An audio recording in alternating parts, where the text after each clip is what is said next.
You wake up in the middle of the night with a question burning in your chest. Something about your life, maybe. Something about what you're doing here. And the question feels urgent, like if you could just answer it, everything would fall into place. But what if I told you the question itself is the furthest point from where the answer lives?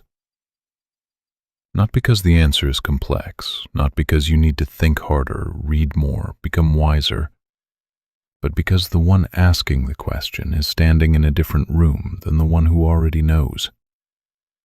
You felt this before, haven't you? You're searching for your glasses while wearing them. You're patting your pockets for keys that are already in your hand. There's a particular flavor to that moment when you realize a small collapse, a laugh, a rush of relief and foolishness mixed together. The object was never lost. The distance was never real. What you were seeking was closer than the seeking itself. Now stretch that feeling across your entire life. Every question you've ever asked about yourself. Who am I? What should I do? Why am I here? What's wrong with me? Carries within it a hidden assumption. The assumption is that you are over here, and the answer is over there. That there's a gap to cross, that the one asking is separate from what needs to be found. But watch what happens when you ask a question. Really watch it. You're sitting quietly, and then a thought arrives. What should I do with my life? The question feels like it's coming from you, doesn't it? Like you generated it, like you're its author. But did you decide to think it? Did you choose the exact moment it would appear, the specific words it would use? Or did it simply arise, fully formed, in the space of your awareness? And who noticed it arrive? Not the question. The question can't see itself. It's just a string of words, a pattern of meaning, appearing and dissolving like breath on a cold window. But something saw it appear. Something was there before the question, watching the space where the question would form. Something is there after the question fades, still watching, still present. That something, whatever it is that notices thoughts, that watches questions come and go, is closer to you than your own name, closer than the breath in your lungs, closer than the feeling of your body sitting in this chair, and it has never asked a question in its life. Think about the last time you were truly absorbed in something. Maybe you were cooking or running or lost in a conversation with someone you love. For a moment, maybe just a few seconds, the questions stopped. Not because you answered them, not because you pushed them away. They simply weren't there, and you didn't notice their absence because you were too busy being fully here. In that moment, were you less yourself, or were you more? When the question, what should I do with my life, isn't there, does your life become less meaningful? Or does meaning become so obvious, so immediate, that it doesn't need to be named? Here's what's strange. We spend our lives trying to answer questions that, when they're absent, don't leave a hole. The answer isn't found by solving the question. The answer is what remains when the question is seen for what it is. A cloud passing through a sky that was never threatened by clouds. You are the sky. You've always been the sky. But you've been so busy asking, what kind of sky am I, that you forgot skies don't ask that question. They just hold everything. Clouds, birds, storms, stars, without needing to know why. Let me show you something ordinary, something so close you've stopped seeing it. You're reading these words right now. There's a voice in your head, isn't there? It sounds like you, or like me, or like some narrator you've invented. It's speaking these sentences as your eyes move across them. You might even be sub-vocalizing slightly, your throat making tiny ghost movements of the words. Now notice this. Who is hearing that voice? The voice can't hear itself. It's the content, the thing appearing. but there's a listening happening, a hearing that makes the voice possible. You could stop the voice right now, just stop reading, let your mind go quiet, and that listening would still be here. It doesn't come and go with thoughts. It doesn't depend on there being something to hear. That listening is what you are. Not the voice asking questions about your life, not the thoughts trying to figure everything out. The awareness in which all of that appears and disappears as effortlessly as reflections in water. And here's the impossible thing, the thing that will sound like a trick until you look directly at it. That awareness has never been confused. It has never been lost. It has never needed to find itself because it can't be separate from itself even for a moment. Only a thought can be confused. Only a thought can feel lost. And thoughts are just weather patterns moving through the listening you that has been here the entire time. When you ask, "Who am I?" the question itself creates the illusion of distance. The question assumes there's a you over here who doesn't know, and an answer over there waiting to be discovered. But the one aware of the question, the listening that hears the words, "Who am I?" form and dissolve, is the answer. Not as a concept, not as something you figure out, as what you already are, what you've never stopped being, what you couldn't stop being even if you tried. You are closer to this than you are to your own heartbeat, closer than the sensation of air on your skin, because you and this aren't two things with space between them. They're the same space, noticing itself. But let's be honest about something. This probably sounds beautiful and completely useless, because you still have to get up tomorrow and go to work. You still have to figure out what to do about your relationship or your career or the anxiety that wakes you at 3 a.m. You still have bills to pay and decisions to make and that persistent, gnawing feeling that you're somehow doing life wrong. So what good does it do to be told you're already the answer? Watch what happens in a difficult moment. Your boss criticizes your work, or you get bad news from a doctor, or you're lying in bed unable to sleep, mind racing with worry. In that moment, there are thoughts, fast, urgent, overlapping. This is terrible. I can't handle this. What if it gets worse?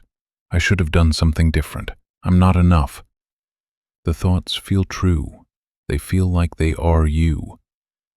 And the question arises, how do I fix this? How do I make this feeling go away? Now notice, the thoughts are loud, but they're not continuous. Between one thought and the next, there's space, tiny gaps like the space between breaths. In those gaps, even in the middle of panic, there is something utterly still. Not numb, not shut down. Still in the way that the ground is still beneath a storm. The question, how do I fix this, comes from the storm. It's part of the weather. But the stillness beneath it isn't asking anything. It's not trying to get anywhere. It's just here, holding the storm the way the sky holds clouds, without resistance, without needing them to be different. You are that stillness. You've always been that stillness. The storm has convinced you it's the only thing happening, but if you look for the ground beneath it, not with your mind, just by noticing what's noticing, you'll find it's been holding you the entire time. This doesn't make the pain go away. The thought, "This is hard," might still be true. But there's a difference between a hard thing happening inside of something vast and believing you are the hard thing. One is weather, the other is the end of the world. When you stop trying to answer the question, when you stop trying to fix yourself, understand yourself, improve yourself, finally become yourself, the thing you were looking for is what's left, not as a reward for stopping, but as what was already here, hidden behind the noise of seeking. You might be thinking, This sounds like spiritual bypass, like I'm telling you to ignore your problems and float away into some blissed-out dissociation where nothing matters. That's not this. Dissociation is leaving. This is arriving. Dissociation is numbing yourself to what's here. This is feeling everything so directly that the story about what it means falls away, and all that's left is the raw fact of sensation, thought, breath, existing without the weight of narrative. The difference is aliveness. When you're dissociated, the world feels distant, muted, like you're watching through glass. When you're here, really here, as the awareness underneath thought, the world becomes almost unbearably vivid. Colors are brighter, sounds have texture. The feeling of your body breathing becomes this quiet miracle you can't believe you've been ignoring your whole life. And the problems don't go away, but they become workable, because you're not inside them anymore. You're the space they're happening in. You can meet them, move with them, make decisions about them, without needing them to be different before you can be okay. The question, "What should I do?" becomes simple. Not easy, but simple. You do the next thing. You respond to what's in front of you.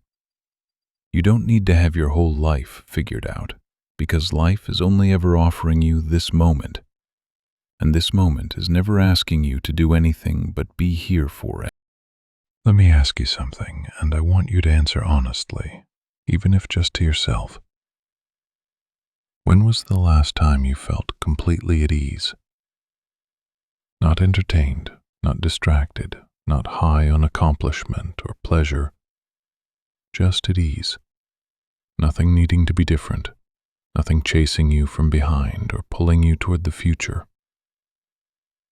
Can you remember? Maybe it was years ago. Maybe it was this morning for 5 seconds before the thoughts started up again. Maybe you're not sure you've ever felt it. But here's the thing. That ease is not a state you achieve.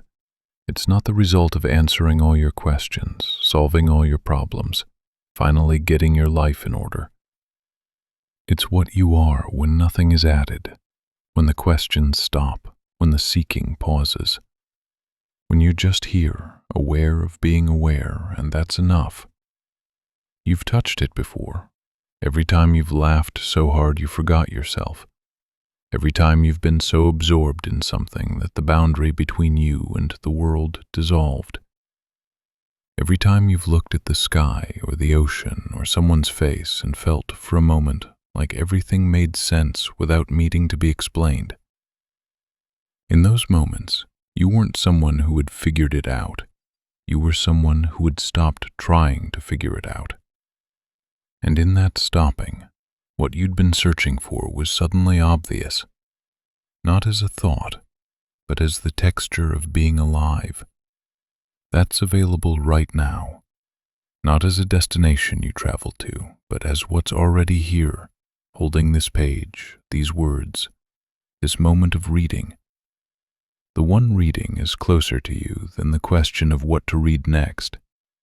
The awareness of this breath is closer than any question about how to breathe better. You are always already here.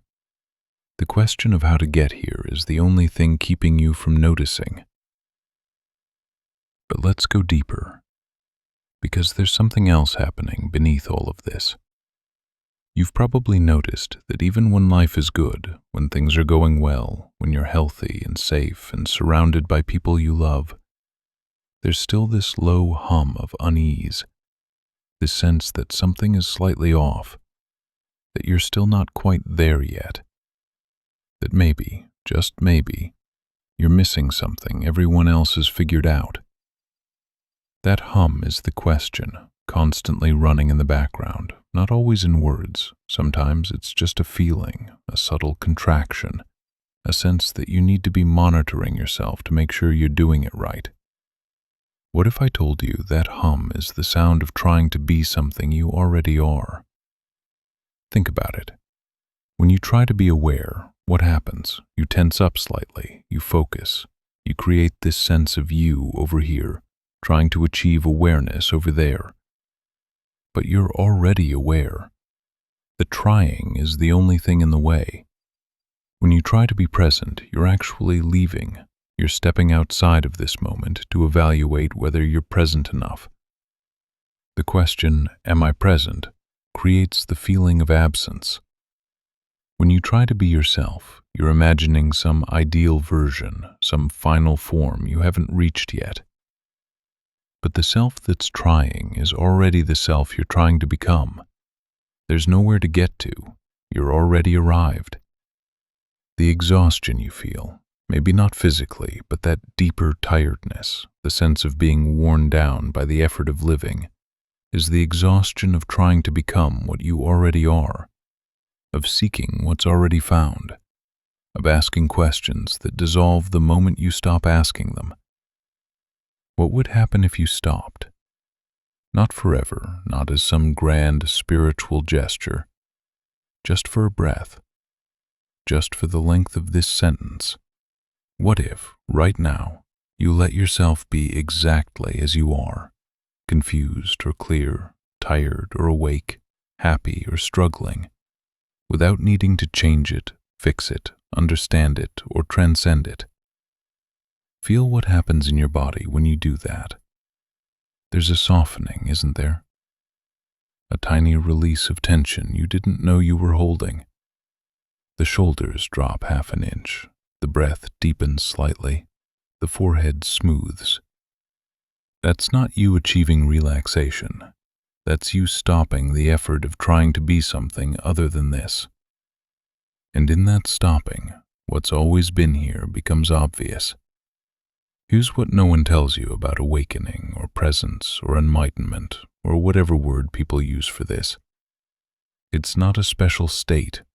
It's not a peak experience you have to climb a mountain to reach. It's the ground you're already standing on, the air you're already breathing. It's so ordinary that we overlook it in our search for something extraordinary. The awareness reading these words right now, the simple fact of experience happening, of knowing that you exist, is it. That's the answer. Not as an idea about awareness, as the actual fact of being aware, which is happening right now, which has been happening continuously since you were born, which will be happening on your deathbed, which has never taken a break. You can't improve it. You can't lose it. You can't get better at it or worse at it. It's not a skill or a state or a level of consciousness.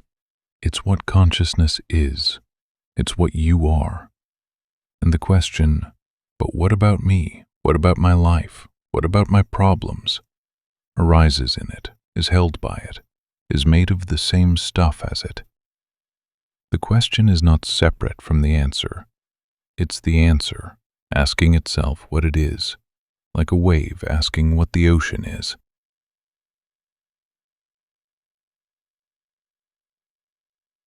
Now, let me show you how this touches the smallest moments of your life.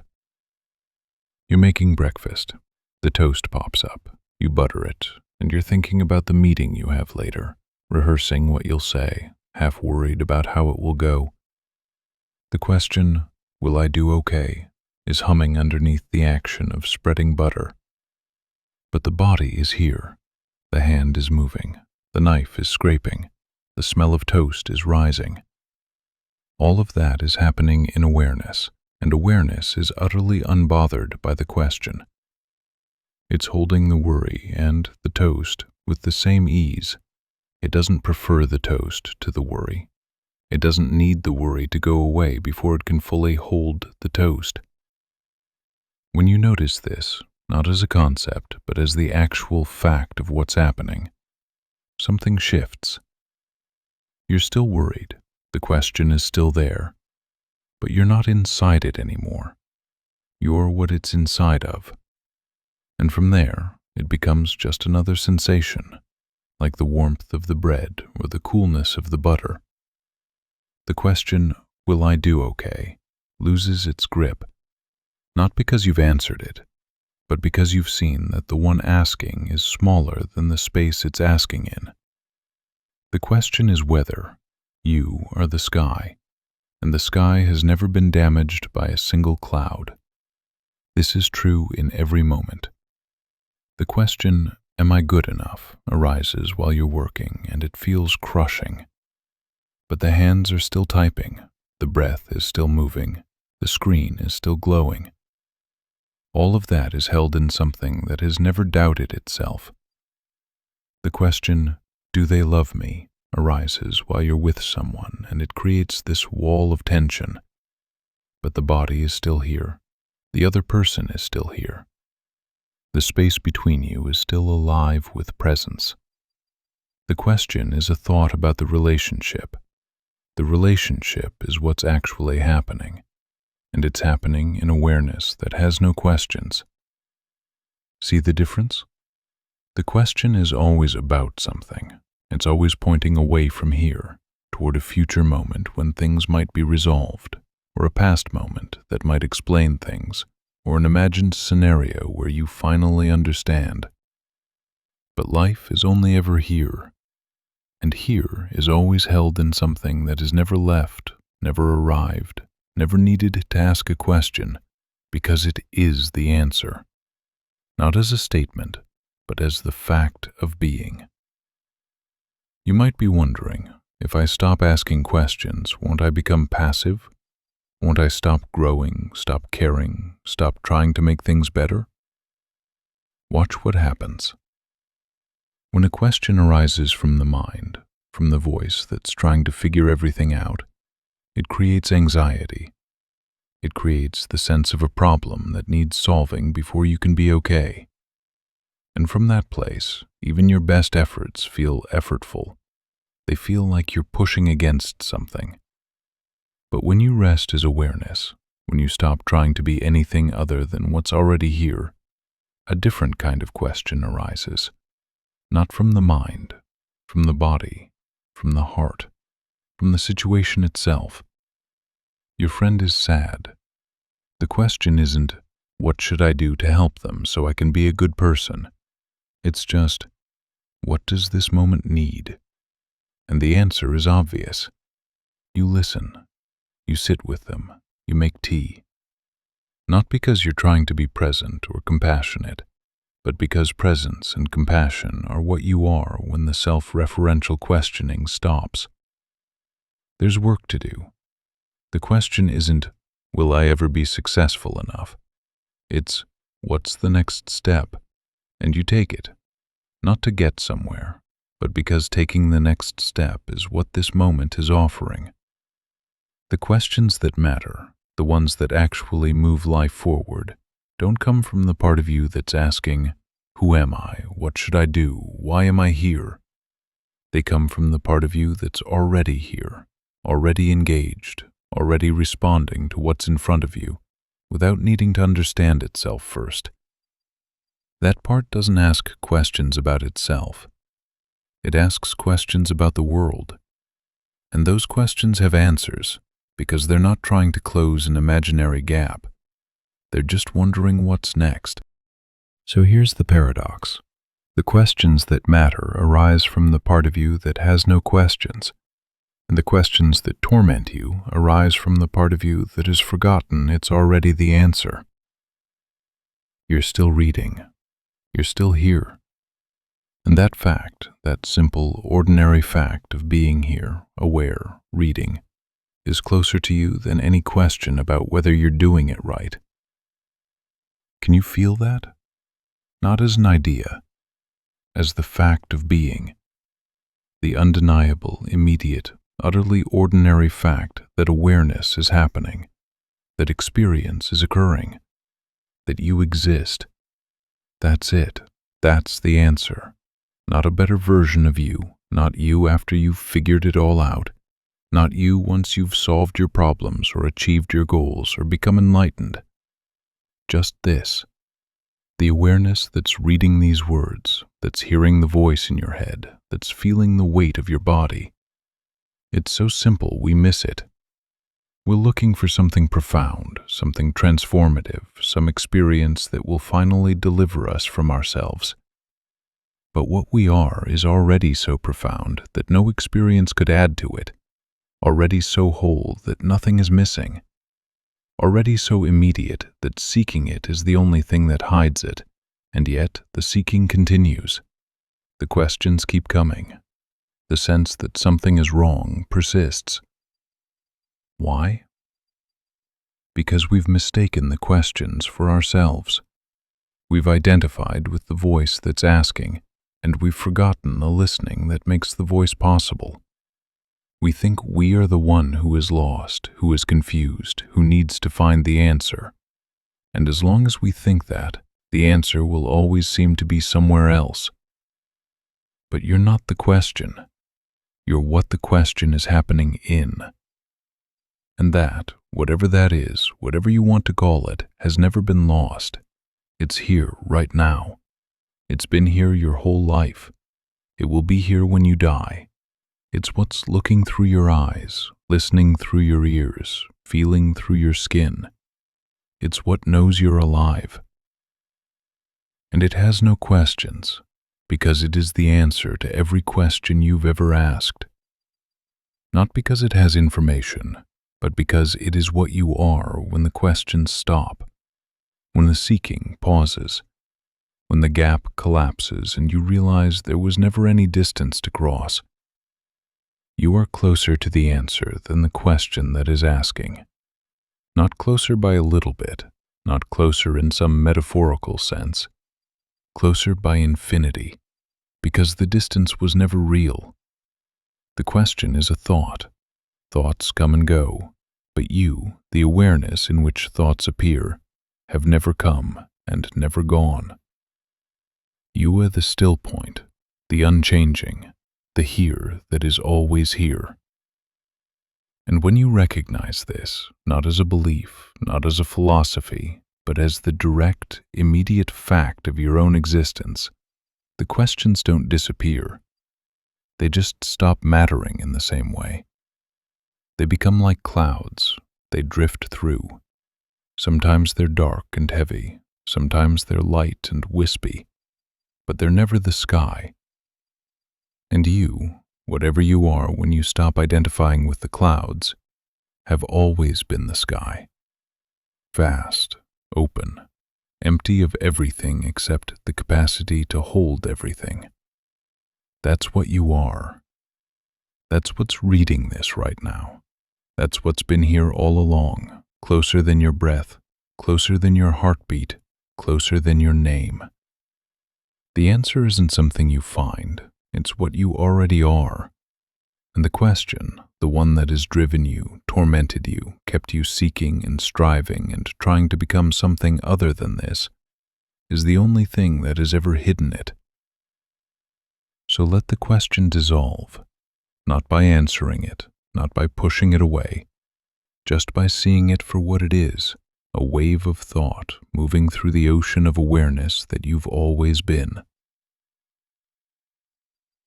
And rest, here, as this, as the one who has never asked a question and has never needed an answer, because you are the answer. You always have been. Now here's what I want you to do. If you made it this far, if these words touched something in you that recognized itself, I want you to leave a comment that proves you were here. Write this sentence in your own words, from your own understanding. I am the awareness that holds the question, not the voice that asks it. Let it be first person. Let it be yours. Let it be proof that you saw what I was pointing to, even if just for a moment. And if you want to stay in this space a little longer, if you want to keep dissolving the distance between seeking and finding, there are more explorations waiting for you on screen now. They'll meet you where you are. They'll point the same way this one did, from a different angle, using different words, but always toward the same recognition that what you're looking for is what's already looking. You're still here, still breathing, still aware. That's enough. That's everything. Don't let the questions convince you otherwise.